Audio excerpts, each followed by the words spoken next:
Hi everyone, welcome back to Committed. I'm your host, Milana Butera, and I'm so happy to have you guys back.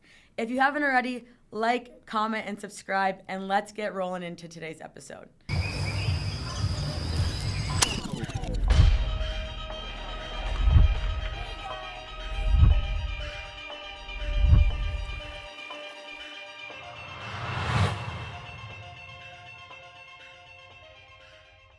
Today we have on a very special guest, one of my very close friends.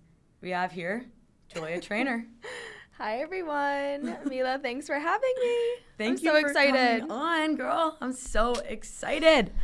Long time no see. Long time no see is right. I feel like the last time we really hung out was back in microbiology. Yes, it was. Very I passed. long time Did you ago. pass? I don't know. Hopefully. I think so. Okay, good. I got in my master's program, so I think I did. Okay, good. Yeah. Honestly, all credit to Julia. Because I don't think I would have passed that class. Anywho, okay. So tell us where you're from, a little bit about you, how old you are, what year you're in, what you're supposed to be in. All of the above. You want to pull that string? Okay. I am from Billerica, Massachusetts. I am a senior in lacrosse, but I'm a junior in the nursing program. Awesome. Okay. And yeah, I play lacrosse. Love it. Yeah. So if you don't know already, Julia is the face of Long Island University women's lacrosse team. Quite frankly, search her up. You'll know. You'll see.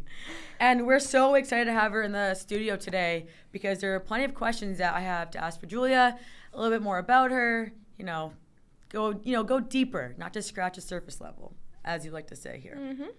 Okay, so first things first, you are the only girl in your family, correct? Yeah. You have two older brothers, Daniel and Jeffrey. Yes. And all of you guys play lacrosse. Yep.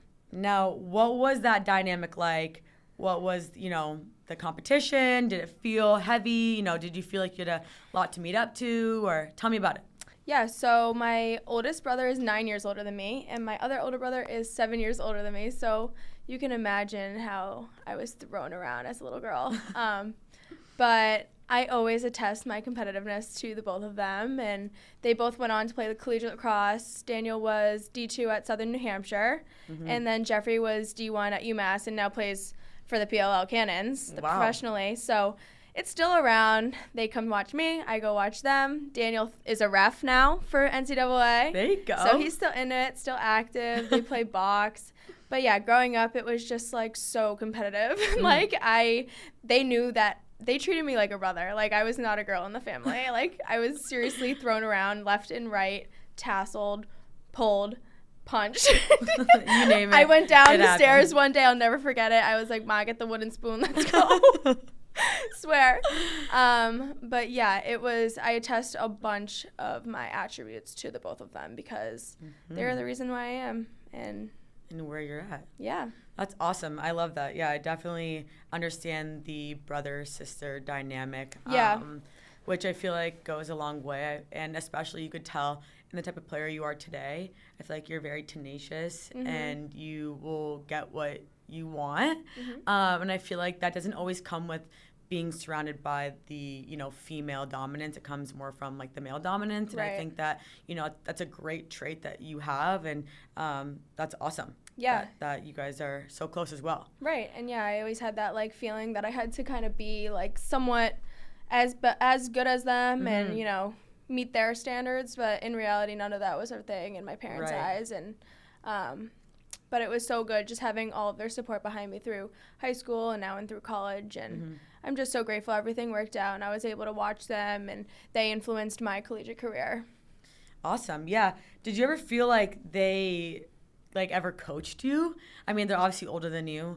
And, sometimes they have more experience or whatnot. All the time. But it was so funny because boys and girls lacrosse is so different in terms of rules. So, like, my brothers would be like, you have to do this. I'm like, no, that's illegal in girls lacrosse because it's just not as physical. It's the truth.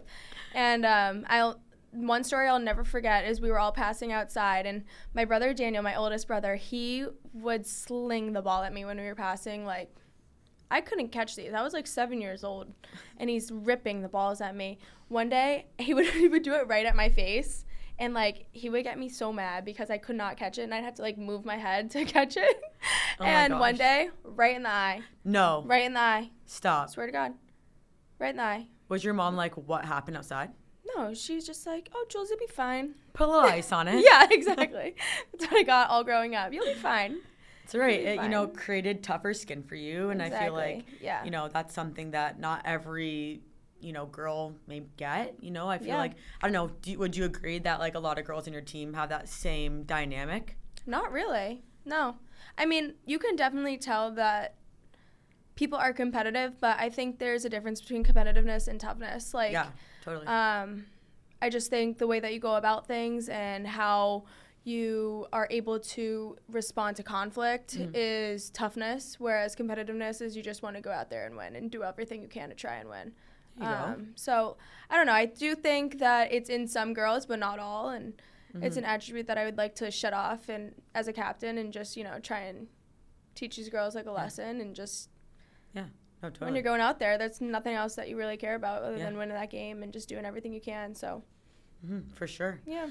So you played a variety of sports. Yeah, I We did. have here soccer, basketball, and track, and obviously lacrosse. Yeah. But at what point were you like, okay, lacrosse is it? Like, I'm gonna go put everything into lacrosse. Like, I know obviously you had that in your family, but I feel like even personally, like I played a lot of sports, but hockey is one that stuck. So Yeah. what made you pick lacrosse? Well, I was actually in between lacrosse and soccer, but after I kind of watched my brothers go through collegiate lacrosse, that's when it stuck with me that I was like, I really wanted to play. But I was a late bloomer in terms of like doing the whole AAU travel thing. Really? Like, yeah, I didn't join until like 7th grade, and people start up in first, second, third Yeah. nowadays.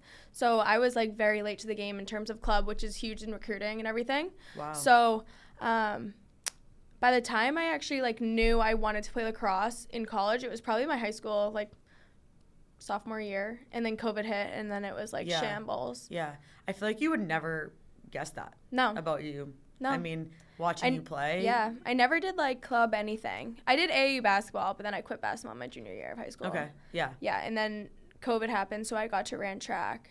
I got Okay. to run track, and I pretty much just did that to get me in shape for lacrosse. and then Sorry, coach. yeah, but I ended up being really good at it. Okay. And it was kind of fun. I There thought you it was go. a cult, but like a good cult. Then Julia. lacrosse came around. What is true? And then yeah, lacrosse came around. We didn't have a. What did we not have a sophomore year? Did it COVID? Yeah, Yeah. sophomore year we didn't Or- have. Yeah, it kind of started. Right? Yeah, we didn't have a sophomore season. And then we had a junior season and Okay. a senior season. Okay, you're probably right. So, yeah, and then junior, and then I was really late to committing for Yeah. lacrosse. And in was that college. like normal? Like, did you have a lot of friends that also were kind of on the same, you know, wavelength? Or Kind of. I feel like that happened a lot in our age. Yeah, well, for lacrosse, September 1st is like the first day that a college coach can reach out to you your junior year. So that was like the huge, like, the top 20 recruits of the town or whatever state are Okay. going to get committed, right? Uh-huh. Other than that, like, people are strangling here and there, committing here and there. But on my club team particularly, no one really committed right away. So it wasn't like anything of pressure. Like, Oh, good. I wanted to commit, but I didn't know where. And then I wanted to do nursing. So that was a hard For sure. obstacle to do, and no one would allow it. Yeah. Everyone was like, you got to do health science or health Yeah. studies. And I didn't want to do that because, you know, Yeah. I'm school and Totally. done. That's what I was thinking. So So, like, I guess my next question for you is, what was your dream school, you know, painted out to be? Or what was something that, you know, you're like, I need to have these, you know, X, Y, and Z in order to go to the school or to commit to the school? my dream school was Ohio State. Okay.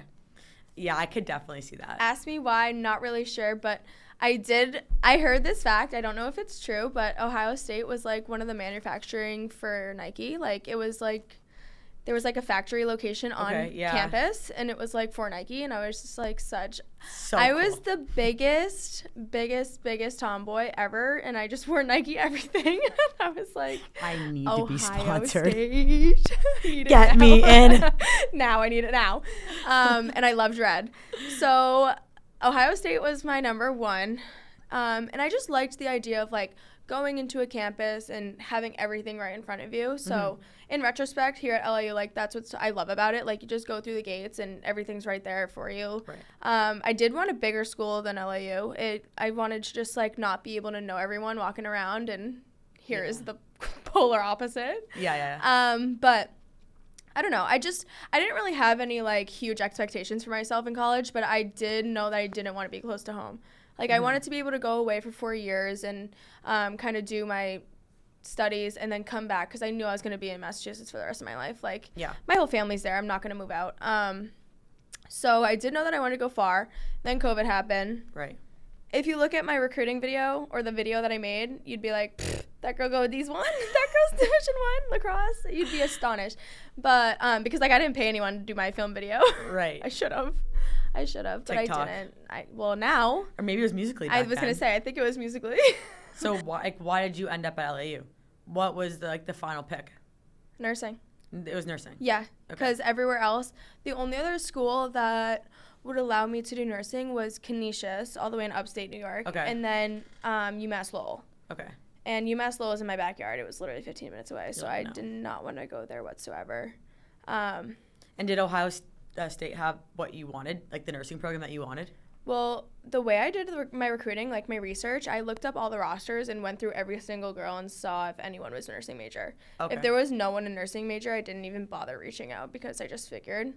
So that's actually a really interesting way. I've never thought about it that way and never heard of it that way. But honestly, that is interesting, because I feel like on teams, like it would be nice to be around people that are like-minded like you know, and to be around people that can maybe help you or guide you. And not that I'm saying that if you don't have that, like, don't do it. Yeah. But it would be nice in a sense of like nursing's hard. Right.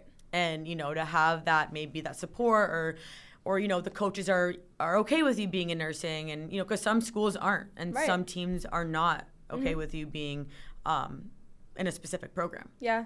So like that was like the main thing I did. And it was also just to like save yourself the confidence of like emailing out to a coach and not even getting a response. Like that happens so much in the recruiting phase that no one really warns you about or prepares you for. So yeah, I was just trying to like mitigate that and reach out to people who I actually thought I had a chance in. And next thing you know, LIU came around. There you go.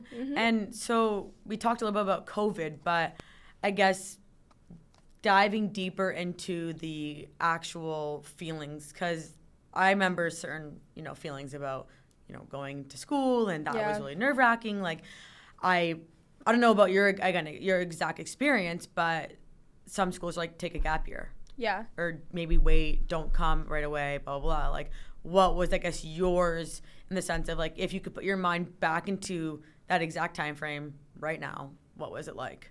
Well, it's funny because gap years aren't a thing, really, in lacrosse as they are in hockey. Wait, really? Yeah, no. I didn't know that. I mean, you guys have, like, we have private schools and everything, but, like, we don't have, like, prep years or nothing like that. Okay.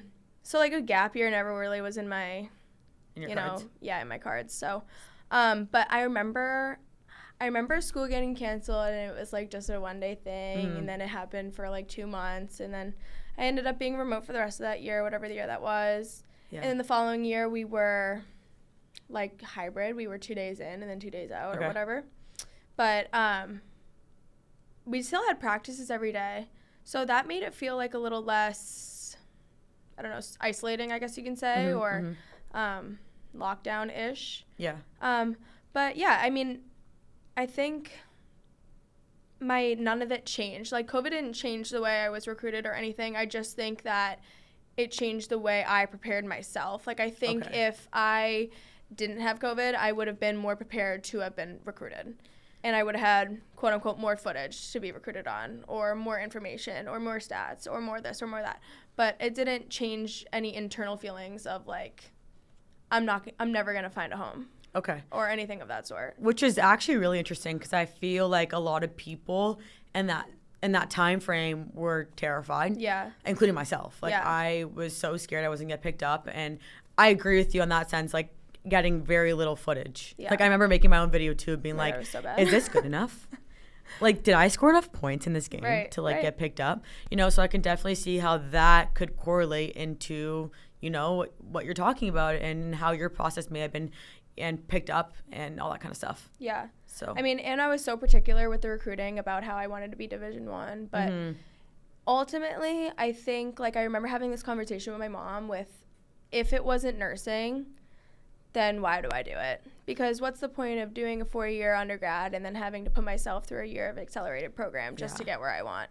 It was like a waste of time, a waste of money, and I was just like, you know what, if it requires me to go to Division II, look at the D2 National Championship, you know? Like, all of these teams have the possibility of going to the same national championship that Division I goes to. So ultimately it came down to my schooling, and that's why I was so patient with getting recruited, because I just knew that I needed to find a place that would take both my academic and athletic needs. Which I feel like is a great, you know, thing to mention, and really good advice for anyone who's listening. I think oftentimes people are like, it's a sport or nothing. Yeah. Like, the sport does not define you. Right.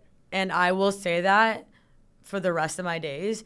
And I think, yes, the sport is what you're going for initially, but it's also the driving force to your, you know, final destination, let's just say, of you're going to get a degree out of this. Like, you're going to leave and you're going to have a degree in this specific major. And in that case, like, make sure it's worth it. Right. You know, like, I came in here not knowing my major. Like, I had no idea what I wanted to do. I was put in, like, something that I wasn't even interested in.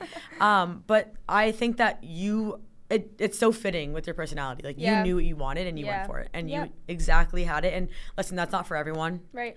But I think that your tactics and, like, your methods of how you got to where you are today is great and awesome. And I think if anyone who's listening, like, and you have a passion before even going into school, like, into, you know, college, that's great. Yeah. And follow your tracks, because again, I think many people, even younger, could be watching and are like, I'm confused, or I don't really know how to go about this. And the whole recruiting process is a lot. It is. Is it not? It's so bad. Like, it's a lot of work. It's just tedious, like, mentally, honestly. Yeah. Just because, like, if you're not the best girl in the country, you're not going to get a response in, you know, like, a day or two, like you wish. Yeah. So it's just mentally draining, and I think that's something that, like, my brothers really helped me with too. And I mean, Jeffrey never had that problem. He got picked up like this, but Daniel, I mean, he never knew what he wanted to do. So he was just like, you just gotta be patient. Like, and that's, like, something, I mean, they always told me patient is a virtue, and now I live with that quote all the time. So it's something I just stand by, and, you know, everything happens for a reason. Another quote I stand by. And I do think that LIU came to me at the perfect time. Never heard of it. Wow. And here I am. Nursing major, Division I, best of both worlds. So let's talk a little bit about you as a player. You, like, I remember hearing your name all over campus. Like, Julia Trainor, I'm like, who is this girl? No, like, honestly, I was like, why is she so good? Like, I don't know. Like, I didn't really watch lacrosse growing up, so I was like, I'm interested. Like, I got to know who this person is. Like, why is she so good? So when I went to watch you, I was like, this girl's talent is, like, out of this world. Thank you. And your confidence. Thank you. Like, that's hard to find in a sport. Yeah. Like, someone who's so confident consistently is something that you just don't find often. Yeah. But I want to kind of break it down. Like, can you break down your freshman year and then so on? Yeah. My freshman year here was, like, I don't even know. I can't even put it into one word, because it was just, like, a mess. Yeah. We had an assistant coach and a head coach. They just clashed all the time. Not even, like, a team-driven negative atmosphere, but it was just, like, you know, you kind of dreaded going to practice. And you didn't want to go, and you kind of knew that the end goal is not what you wanted it to be.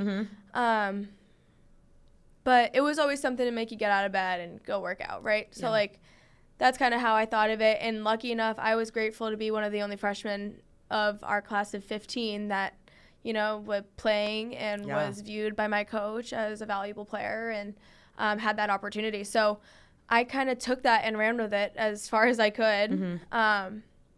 I don't know what my stats were. They were probably like 20 goals, 7 Mm-hmm. assists, something like that. But yeah, I was just like, I mean, in all too, like looking back, I think I was so immature, and I'll never forget, I had a meeting with my captains at the time, and they were like, you got to change your entire personality to be like a fit for this team. And I was like, I don't know how to do that, just because of how passionate I was and how strong-minded I am, which can sometimes be turned against you into a negative thing. And I think you can never ask yourself to change for someone else. They like you or they don't. So I'll never forget, I was bawling my eyes out to my mom. I was like, I don't even know what to do. Transferring was like on my mind that whole year because I just had a terrible time. Yeah.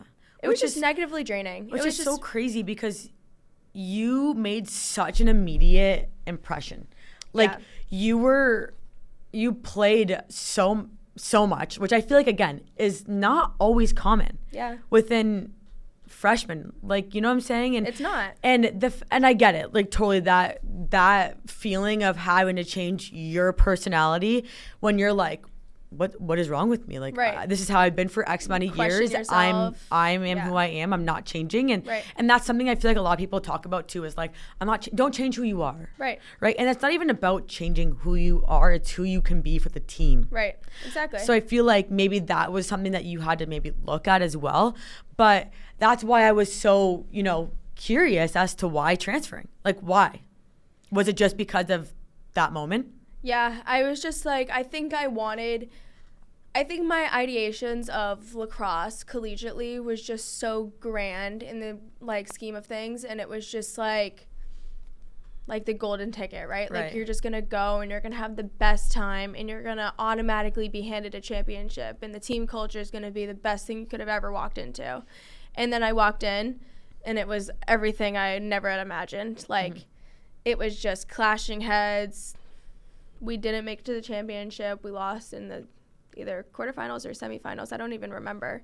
But yeah, it was just like, it was draining. If I had one word, it would say draining. Like, you just like never were good enough. That's what it felt like. And no matter how much time and effort you put into practices, lift, XYZ, it was never good enough. Yeah. So here I am thinking about the portal. My parents are like, you have good money here. You have a good thing going for you here. So I ended up taking their advice and staying. Probably the best thing that could have ever happened to me. My assistant coach from freshman year left. We got a new assistant coach. Megan L., shout out her. I love her so much. I literally attest our first conference championship to her because she just came in and made such a difference. Like, she was the light at the end of the tunnel, like, seriously. But yeah, and then we had a mental performance coach from freshman year that we continued to work with, and she kind of just was harping the foundation of a culture and, how we are a family and how everything happened for a reason. And, I love that. And how, she had a whole bunch of activities, and we still talk to her today. But just like fitting your role, finding your role, how can you help your role, a lot of mental mindset, like goldfish brain, all that kind of stuff. So that kind of helped us individually, which was able to help us as a team, I think, was the biggest thing. And then sophomore year, we lost all the out-of-conference games, but that's inevitable, yeah. Okay. For us, because we have such hard competition out of conference. But I think our coach does that, obviously, on purpose to prepare us for conference. So then we went into conference, and we lost to Sacred Heart in regular season. And we hated them. It was like that was like our rival. That's a common theme. Yeah, that was like our rival. And then we ended up making it to the conference tournament. Played at Sacred Heart. They hosted, beat Wagner in semifinals, then beat Sacred Heart on their own home turf. And that was the first. And that was the first ever LIU host. Like, what an underdog, like, story, because you guys literally lost every single game. Yeah. And I feel like oftentimes on a team, like, that can really play a big role, again, on confidence. Yeah. And, like, mindset. Like, I feel like oftentimes, like, when you're a part of a team that it's not even about the skill level. It's just about, okay, we're playing a really hard division. Yeah. we need to elevate our game. Right. And how are we going to do that for when it comes time to, put our team to the test? Mm-hmm. And I feel like that is such a insane story to tell, and I feel like that is awesome to be a part of, and you guys should be really proud of yourself. Yeah, it was. And it was also so notable too because we had only gone Division 1 not long ago. 4 years after that. Yeah. I think the transition was in 2020. Okay. Or no. It was in 2019 because I think COVID year was either their first or second year as LAU Post. Yeah. Division 1. So I think that was also like the cherry on top is that we were the first to do it as a Division 1 program. Yeah. I remember seeing literally it was like so fun. headlines, like it was so Instagram. fun. I was like, oh my God. Yep. And then we bid it into the tournament and played Virginia. Wow. So we bussed down to Virginia, played on their home turf. Obviously got handed to. That's okay. But it was just so fun, and I'll never forget that year just because it was the first. So many memories and the people that made that team, and to see how we had turned around from such a mentally draining year prior to that. Like, that was just the biggest thing. Like, I just remember sobbing after that game because it felt like after we weren't good enough, we had done everything right. And then, like, a reward came. So, yeah. Really goosebumps. Yeah, it was just so fun. And I'll never forget that moment where, like, we all threw our sticks in the air and, like, I was at the bottom of the dog pile. Aw. Yeah, and then fast forward to the next year, my junior year, same thing, 0 whatever in our out-of-conference games. And then when we lost one game against Wagner. Okay. And then we played them again in semifinals. Wow. Beat them. Wow. Played Stonehill. Wow. Beat them on their home turf. There you go. Second conference championship. And that is something that is not easy to do. No. Like, it took a lot. Kudos to you guys. Blood, sweat, and tears. Yeah. All of it. Yeah. Wow. And were there, like, because obviously you guys have your captains in the previous years. Did you feel like they were a good foundation for you guys to, better the team? And even like the senior class in itself. And the I guess you could, look at it too as the whole team. But. Yeah, definitely. Our captains our sophomore year were huge. They, again, knew what we had already been through the prior. And they were just so optimistic in terms of, like, we were all capable of doing this. We were all meant to be here, that type of vibe. And then my junior year, I was a captain. But that senior class was just full of positivity and had so much energy behind them that it just carried our class, my class, which was juniors at the time. And we were also a big class. We had 10, I think, at the time. So it was like 10 and 7, which was 17 upperclassmen. That in all, like, that's huge for a team. Just be able to carry the underclassmen and, bring their confidence up with whatever they need. So that was huge. And now here I am as a second-time captain just trying to figure out a whole different team because now we're full of underclassmen. Right. And we have we have a freshman class of 17. Wow. Yeah. 17 freshmen? Yeah. 17. Holy. So you can imagine the narrative change. Like, it's completely different. Yeah. So it's a challenge in myself to try and, like, help these girls. But at the same time, it's so hard to stray away from my morals that I've had for the past 3 years because I'm like the tough captain, the tough love, let's go, we got it, like, pick it up, that type of vibe, right? But these girls need like puppy love. Like, they need, like, you can do it. Like, I can't give you confidence, and that's something I struggle as a captain, like, how to word my words and how to make it not come across as harsh. Right. So that's something that I've been trying to work on, and I do actually have people tell me that I've been improving. So kudos to me. Claps for you. To me. But I think that's the biggest obstacle this year is trying to help these younger girls kind of find their way in terms of confidence on the field when I've already had so much and I'm not good with my words in terms of lacrosse life. So I'm just trying to be more personable and, just, like, get to know them on a deeper level and figure out why they are the way they are or who they are because of, like, where they came from. And that's kind of been helping me. But Yeah, I'm just excited to see where this year goes. There you go. So I guess on a side note of that, you mentioned that you were captain your junior year. Yeah. What was that like? Because I feel that oftentimes that's not always common. Like you're sometimes more captains. I don't know, at least in hockey, you find captains are more so placed in their senior year. Mm-hmm. So what was that like? Like obviously you're younger than probably the other captains, correct? Yeah, they were all seniors. So were you like, okay, I'm just gonna learn from you guys, or were you like, no, I want to make an impact.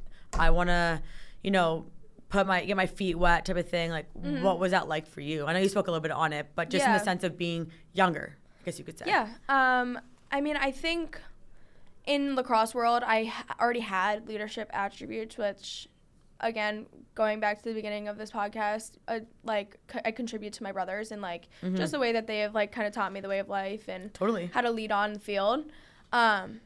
So I always thought I had those type of characteristics, I would say, on the field, and I always tried to lead by example and just by giving 100% of whatever I had that day. And that's something now I try and tell all the girls is just do whatever you can, give 100% of whatever you have that day. But going back to my junior year, I was the only junior named captain, and I was just shocked that I couldn't believe it. I was like, are you serious, when my coach called me? And I guess I underestimated how many people looked up to me, and in terms of maybe off the field and in terms of leadership. I don't know, I don't want to say I underestimated myself, but I didn't think that people would consider me as a leader when there were others candidates that I would have voted for over myself. But wow. I disagree. Thanks. Because no, seriously.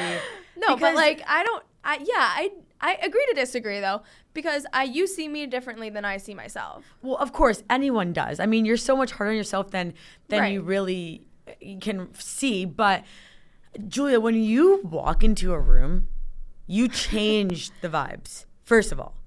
Second of all, I don't think that. Okay, but you're not going to think that because it's yourself and you're hard on yourself as if, that's where me too, or anyone else. No one's going to be like, I'm perfect, I'm this, I'm that. No. I mean, some might, but, you have to think too that yourself, when I see you walk into a room, you change the energy, everything shifts. And I feel like that's something that a captain is, and that does, and your voice carries, and you can be either cheer on the sidelines or you can be cheering on the field. And I feel like just that whole the voice that you have, just obviously with everything, you just have a voice that people want to look up to and be like, I want to be like Julia. Whatever Julia does, I'm gonna do. If Julia does it, then it's okay to do. Right. I feel like that's the type of person that I look at you as, and again, I'm not even on your team. However, just as a classmate and a friend, that's the way that I see you as. And I think that decision was such a great decision on your coach's end and maybe your teammates' end. I'm not really sure how the voting worked, but that's so sweet. Again, I think that those you being a captain last year and this year is going to shape you for the rest of your life. Yeah, I can agree to that. And I think me being captain last year is helping me be able to lead this year and the team that we have and how different it is, and already having that prior captain name, I guess you can call it. But yeah, I just thank you for saying all that. Of course. That's so nice.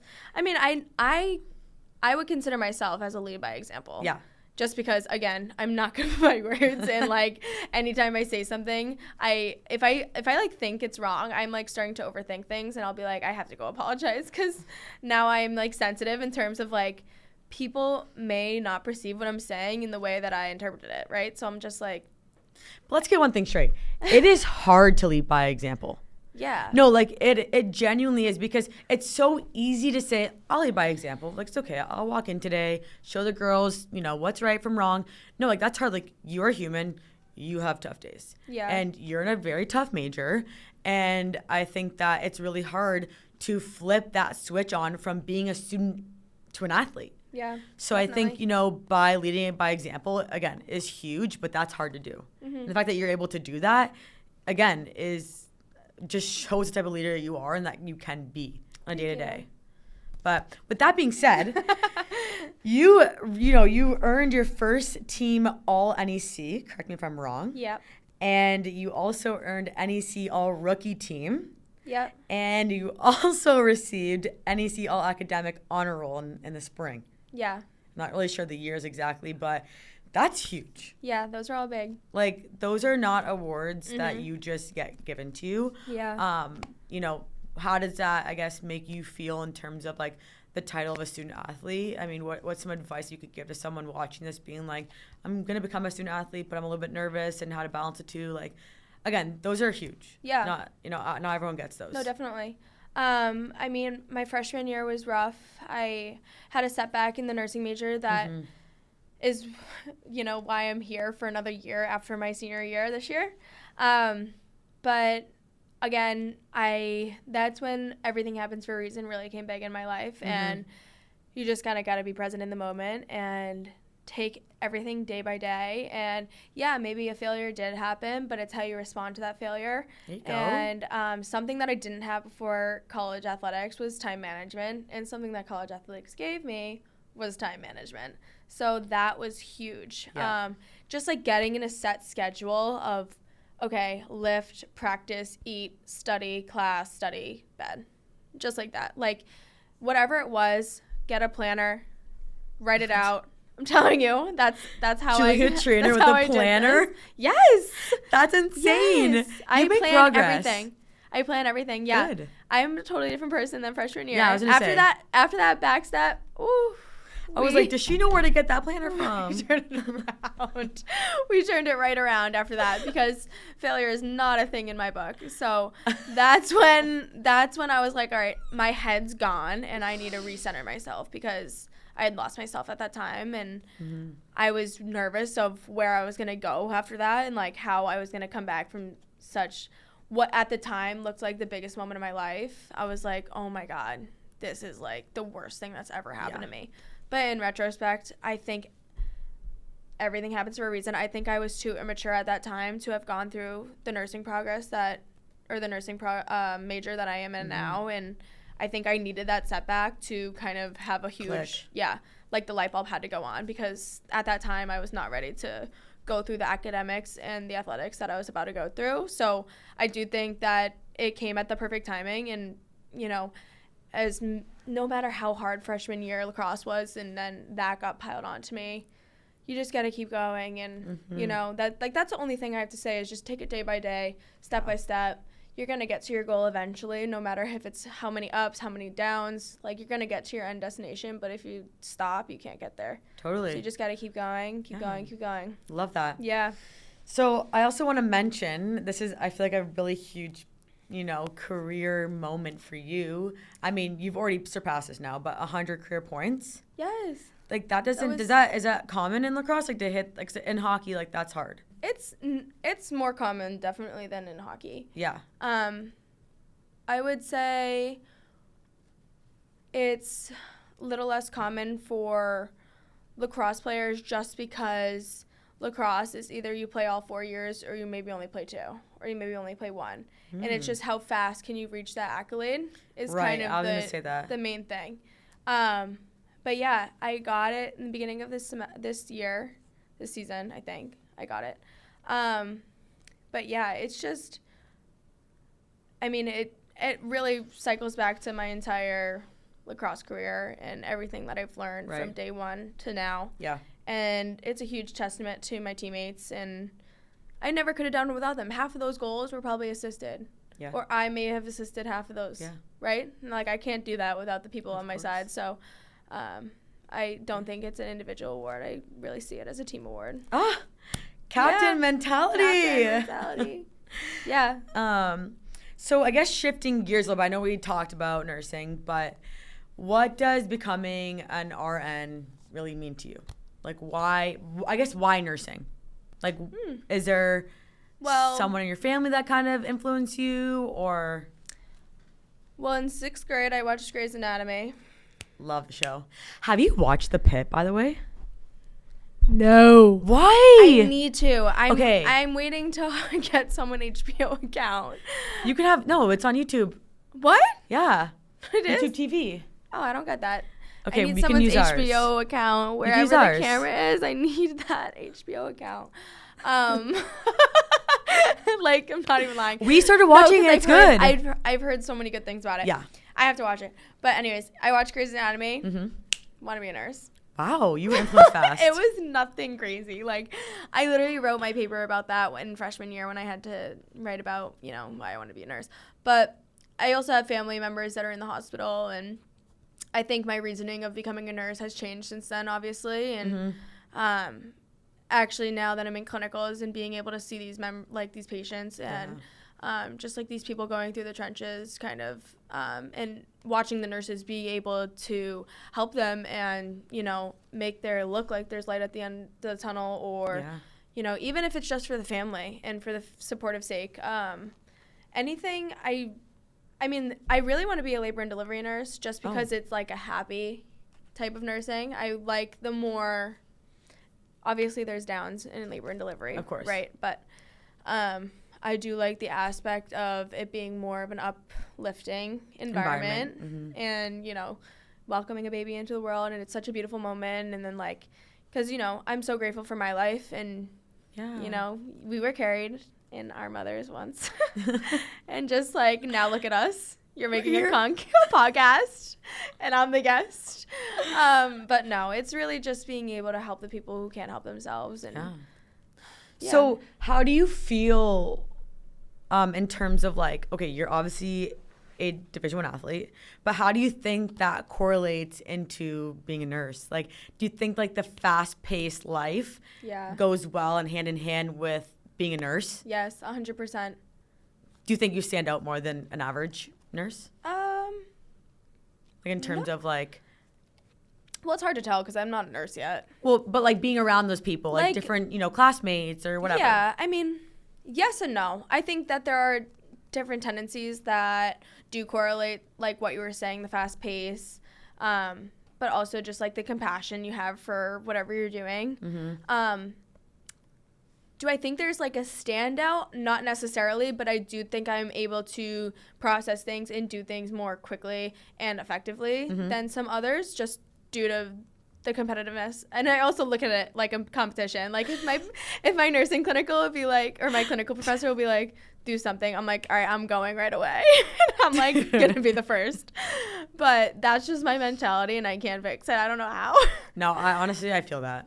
But they're go get a flush. I'm running, sprinting, who can get there the fastest. Yes, no, but there's definitely tendencies that correlate, which I think is fascinating. There you go. Love that. I'm just excited to see where my career goes, honestly. Yeah. Okay, so again, in that kind of pathway, you talked a little bit about, at least to me, you've talked about wanting to follow in your brother's footsteps in terms of going to play in Europe. Yes. Let's talk about it. Why? Where are we going?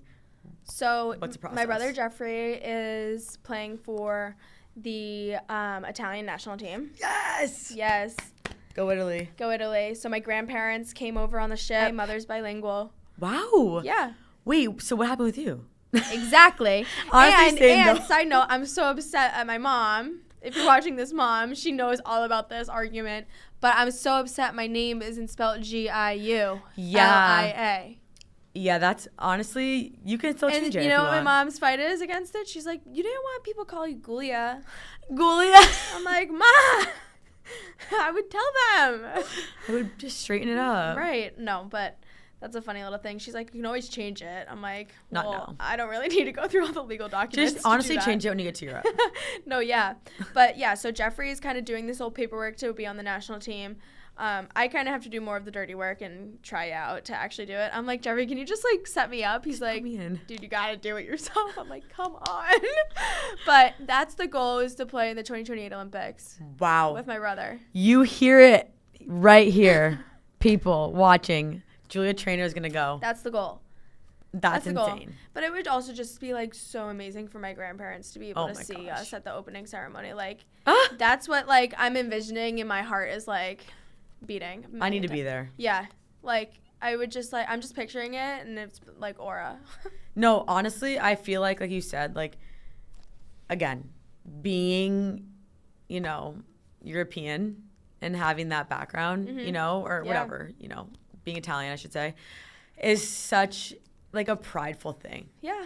Like you should be very excited, and I know I can even hear and sense it, but like this would be such a big moment for your family. Yeah, exactly. And you know, again, like you said, like your grandparents to go ahead and play again that far away, like go the distance, right, to, you know, play for a team and wear that jersey. Yeah, exactly. Like that's a moment in life that you will forever hold and cherish and can tell your kids about. Exactly. Like, holy. Right. No, yeah.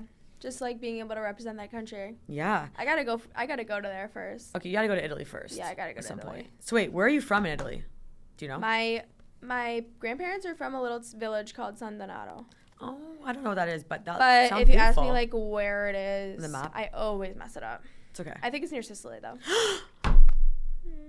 I know that's where you're from. We're sisters. Sicilian sisters. Okay, which actually makes a lot of sense. I actually didn't know this, but it makes a lot of sense that you're Sicilian. And I'm Sicilian. See, and that's where like my mom also like she didn't teach me any of this. No, like let's get one thing straight. Sicilians are very strong-minded. So you? Yeah, and you. and they're very like, again, we'll do it my way and we'll get it done efficiently and fast. Like I've done a lot of different research on this just to kind of understand where I'm coming from, why I'm the way I am. Right. And it's really reflective, and I think that this might be you. But it's not a bad thing. No, it's an awesome never a thing. bad thing. It means you're a go-getter in my eyes. It means I have to go see it. Yeah. No, Sicily's beautiful. It's at dream about it. It's, you know, the Buddhist? Yes. That's where Sicily is. The tip of the boot? Yeah. The very like ding. Okay, that makes me think that my grandparents are not near Sicily. Okay, so maybe she, you know. We'll fact check. Geography wasn't yours. Mila Probably will strong put it suit. right here where it's near. Right here. I'll see what I can do. Okay, so that, you know, going to Europe, playing on, you know, Team Italy is your goal right now. Yeah. But after, you know, you get there, you do your thing. Yeah. What are we thinking for the future? Like, what are we like? Lacrosse terms? No. Life? Life. Wait, let's talk about your man's first. Gary?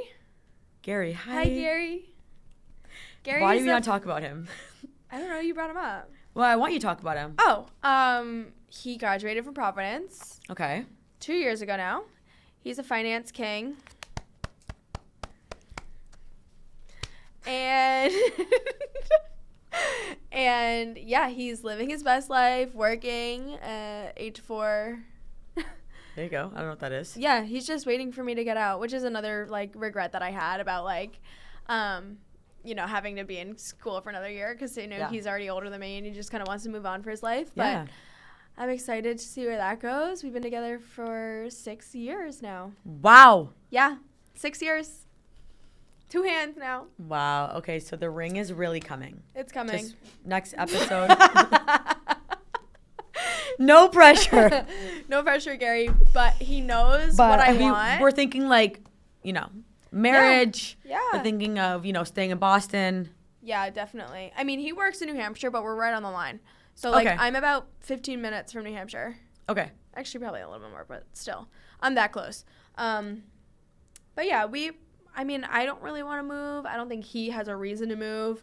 Ideally, like, in a pitch-perfect world, we would both be in Boston. He would probably be in the financial district, and I'd be at a Mass General or, you know, Boston Children's. But it is so expensive, and the commuting into Boston and or out is just a hassle that, like, we have what we need on the outskirts of Boston. And, like, I'm okay with that. And if he wants to pay for the apartment, then by all means, I'll live in it.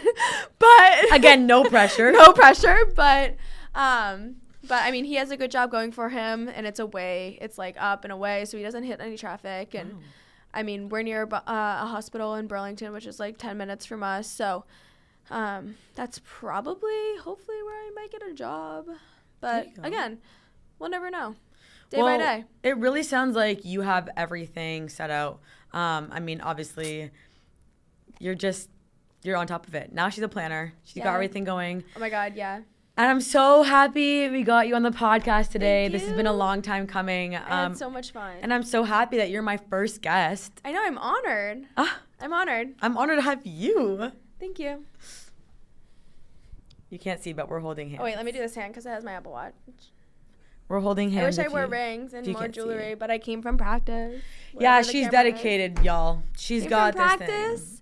and I had to go study. It never ends. Never It ends. never The grind ends. doesn't end.